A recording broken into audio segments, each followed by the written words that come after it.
In a peaceful village surrounded by tall palm trees and gentle streams lived Ozor, the most trusted builder anyone had ever known. For years, Ozor had built houses, not just with his hands but with his heart. Everyone admired his work, from the smallest hut to the grandest mansion. Ozor's homes are built to last, the villagers would say. His name was a seal of quality, and his reputation stretched far beyond the village. He had trained many young men, teaching them how to build strong houses and live honest lives. Even the king himself, King Obieze, was proud to call Ozor a friend. But after many years of hard work, Ozor was ready to retire. His back ached, his hands were rough, and all he wanted was to sit under the Udala tree in his compound, telling stories to his grandchildren. One evening, a royal messenger arrived at Ozor's home. "Ozor," he said, "the king has one last request for you. He wants you to build a house for someone very special." Ozor sighed. He had hoped to be done with work, but he could not refuse the king. "If it is for someone special, then I will do it," he said. But deep down, he was tired. He had spent his whole life building for others. "Just one more house," he thought. "Let me finish quickly so I can rest." Unlike his past projects, Ozor didn't put much effort into this one. He usually took his time selecting the best wood, but this time he sent his apprentices to buy cheap materials. "It's good enough," he told himself. The foundation? He didn't take time to inspect it. The walls were slightly crooked. He told the boys to smooth them quickly, even though they weren't perfectly straight. When it was time to roof the house, he used the leftover zinc sheets from an old project. "The house will still stand," he muttered. Normally, Ozor would supervise every detail, ensuring that his houses were built to last for generations. But this time, he rushed the work.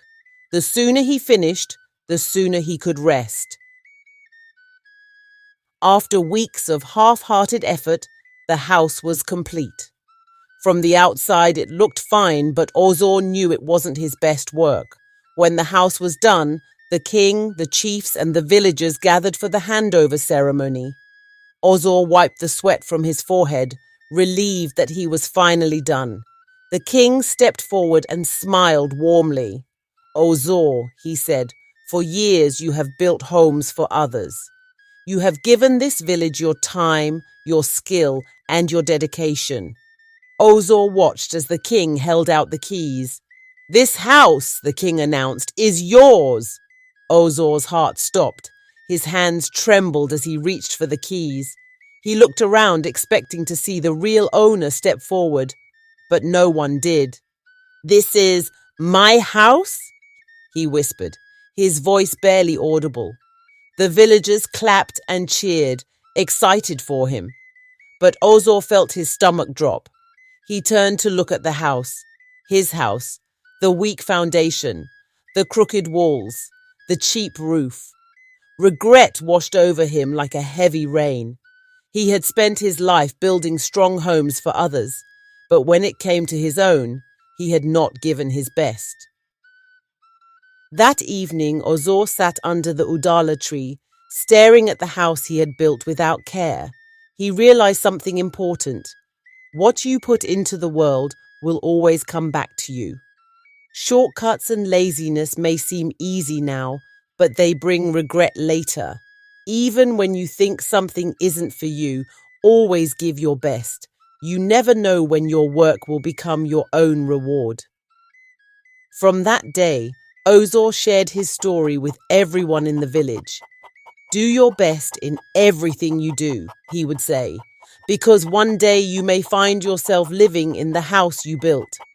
And so, the story of Ozor's last house became a lesson passed down for generations.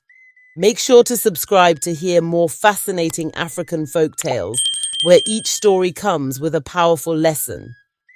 Thank you so much for watching.